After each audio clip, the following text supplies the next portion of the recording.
Washington DC में white house में planning चल रही है कि भाई ईरान की जंग से इज्जत बचाते हुए कैसे बाहर निकला जाए। अरे काय की इज्जत बचाओगे साहब, वो चाइना ने आपका एक एक चीज आपकी समझ ली है कि कैसे आपका तोड़ है। F-35 फाइटर जेट का तोड़ क्या है, F-18 का तोड़ क्या है, टॉम हॉक मिसाइल गिर गई और तो और छोड़ दिया। इससे बड़ी बात और क्या होगी। वो ईरान जो मलबा दिखा रहा है टॉम हॉक मिसाइल का, टॉम हॉक मिसाइल को मार के गिरा देने का मतलब आप समझते हो। वो सिर्फ मामला ईरान अमेरिका तक नहीं है।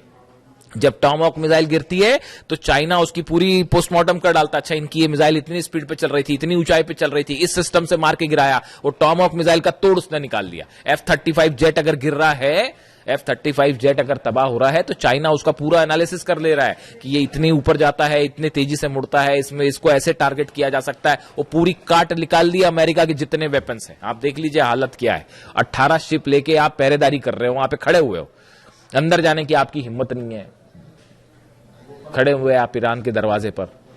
तो अब हालात ये है कि मुस्तफा खामेनी ने एक नया जो है वो संदेश दे दिया है डोनाल्ड ट्रंप को।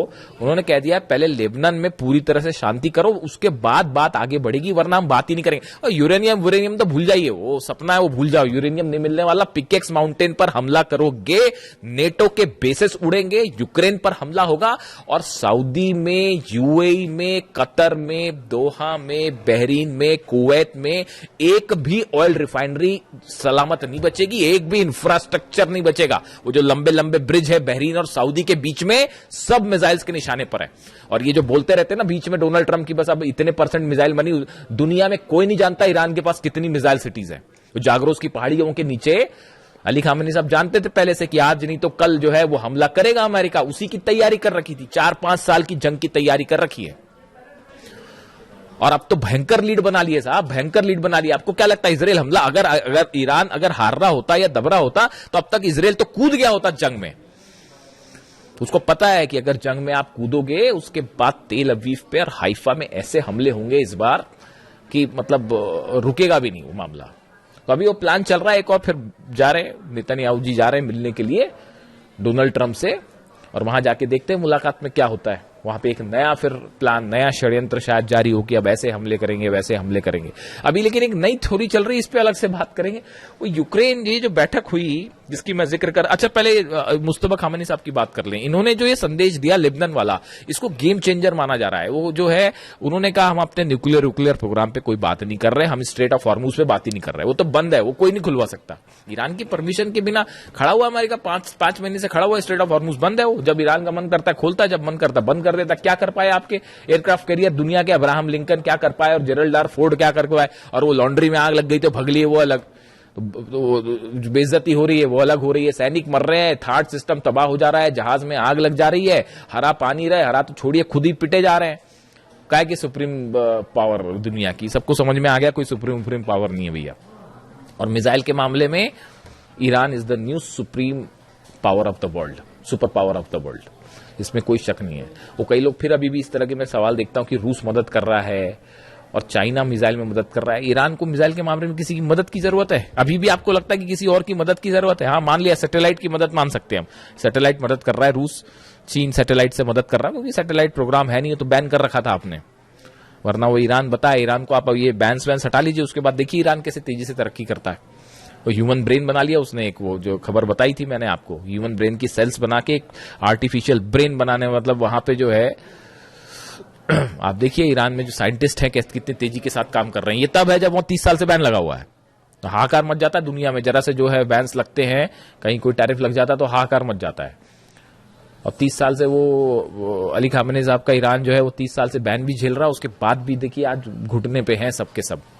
तो अब इन्होंने, मुस्तफा खामेनी साहब ने बड़ी प्लानिंग के साथ मामला पूरा लेबनान पे शिफ्ट कर दिया है। और इसका मतलब यह है कि न्यूक्लियर प्रोग्राम पर कोई बात नहीं, बाद में देखा जाएगा, और हॉर्मुज पर कोई बात नहीं, बाद में देखा जाएगा, खोलना है नहीं खोलना है, बंद करना है क्या करना है। पहले लेबनान में आप ये जो तमाशा चल रहा है लेबनान में हमले करने वाला, इसको बंद करिए पहले, उसके बाद ही आगे बढ़ेगी बात। अब डोनाल्ड ट्रंप ने डिसाइड करना है क्या करना है, यानी फोकस। अब देखिए कहने का मतलब यह है, ये खबर अहम इसलिए है, ईरान ने मन बना लिया है कि अब इनसे जो भी बात होगी नहीं होगी, करना है नहीं करना है, ईरान अपने टर्म पे डिक्टेट करेगा, अपने टर्म पे डिक्टेट करेगा। कोई बात अमेरिका की नहीं मानी जाएगी, ना उनके वो जो बीच वाले हैं बात करने वाले, ना उनकी बात मानी जाएगी।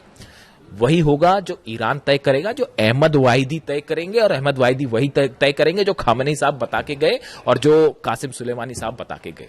वो कासिम सुलेमानी साहब की जो स्ट्रैटेजी है ना, उसी से जॉर्डन ठोका जा रहा है और उसी से कुवैत ठोका जा रहा है, उसी से थाड और पेट्रियट ठोके जा रहे हैं। इसीलिए नहीं डरते थे डोनाल्ड ट्रंप कासिम सुलेमानी से कि अगर कासिम सुलेमानी होते तो पता नहीं क्या हो गया होता। खुद डोनाल्ड ट्रंप ये कहते हैं पता नहीं कितनी तबाही मचाते हैं, और सही कहते हैं। खैर, तो अब हालात ये है कि डोनाल्ड ट्रंप के सामने नई शर्त रख दी है लेबनान वाली। दूसरी तरफ ये बड़े बड़े जो प्लेन गिराने वाले दावे हैं, इसमें थोड़ा सा टाइम लगेगा सामने आने में। बाबल मंदेब जो है वो पूरी तरह से बंद है, क्लोज्ड। ईरान ने हुतीस की मदद के लिए बैलिस्टिक मिसाइल ड्रोन्स का एक बड़ा जखीरा तैनात कर रखा है यमन में, खासतौर पर बाबल मंदेब के आसपास। और लगातार जो है वो लड़ाई चल रही दोनों तरफ से। आपने देखा ही कल यमन में किस तरह से हमले हुए, और सऊदी लेड फोर्सेस और हूती के बीच में आमने सामने की जंग शुरू हो गई। कई गाड़ियों को आग लगा दी गई। जिस तरह से ऑयल रिफाइनरीज पर सऊदी पर हमला हुआ, पूरी दुनिया देख रही है। सबसे बड़ी जो आपकी जो ऑयल रिफाइनरी है अरामको, उसकी एक यूनिट पर जिस तरह से मिसाइल्स गिरी हैं, बैलिस्टिक मिसाइल, पूरी दुनिया देख रही है किस तरह से यानबू में और दूसरी एक जगह जो है वो हमले हुए और उसको कोई नहीं रोक पाया।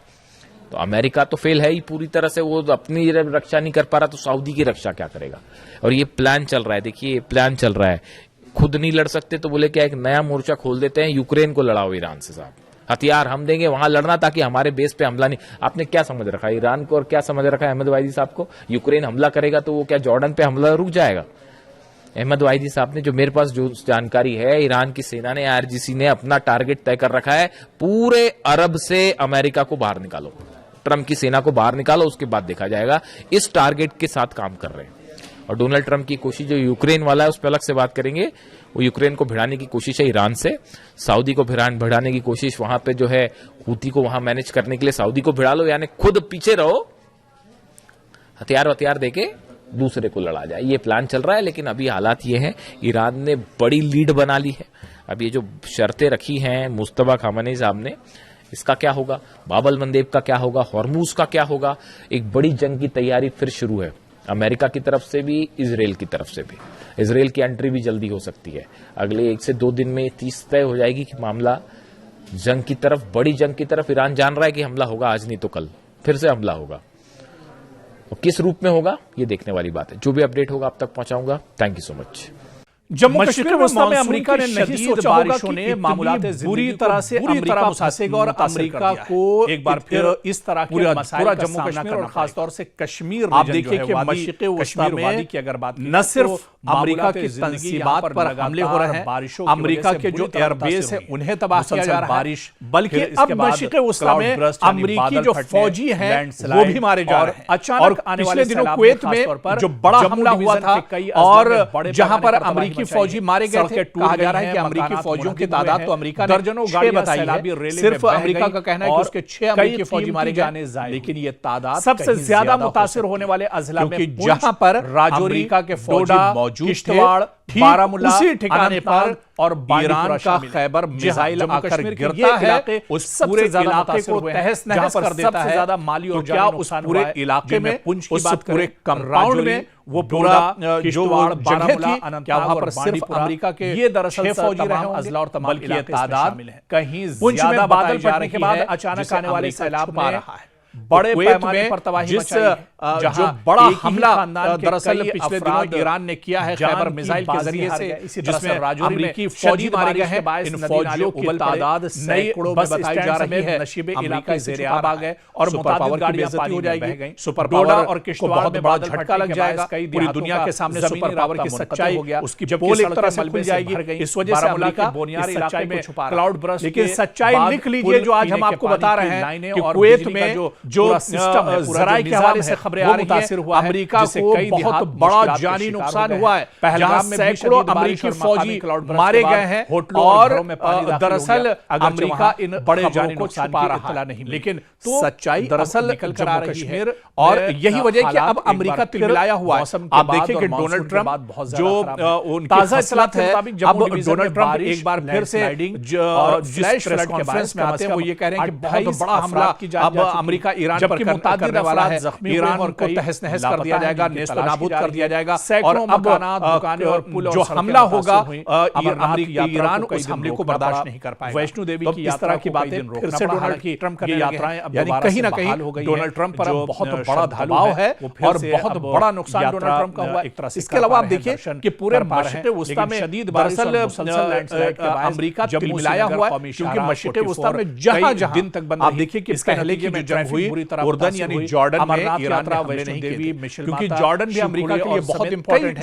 जब कतर पे, दुबई में, अबू धाबी में, यूएई में हमले बढ़ने लगे तो अमेरिका ने अपना जो पूरा इंफ्रास्ट्रक्चर था वो जॉर्डन भी मुकम्मल तौर पर, अब जॉर्डन भी महफूज नहीं है। उर्दन पर भी ईरान बड़ा सवाल फिर यही कर रहा है कि आखिर, क्योंकि यहां पर भी जॉर्डन में भी बहुत अहम एयरबेस अमेरिका का मौजूद है। अमेरिका के हजारों फौजी जॉर्डन के अंदर मौजूद है। पिछले दिनों जॉर्डन पर लगातार ईरान ने हमले किए हैं, तो जॉर्डन पर अब कई साल पहले आपको याद होगा कि इसके अलावा इराक में अब हमले ईरान ने शुरू कर दिए, तो मशरिक़ वस्ता का कोई भी हिस्सा अब महफूज नहीं है। और एक मंजिल तक तो आप भी जानते हैं कि मशरिक़ वस्ता के जितने ममालिक हैं, मशरिक़ वस्ता में जहां जहां अमेरिका के तंसीबात, इंफ्रास्ट्रक्चर है, जहां जहां अमेरिका के एयरबेस हैं, वो सब दरअसल ईरान की हद में आते हैं।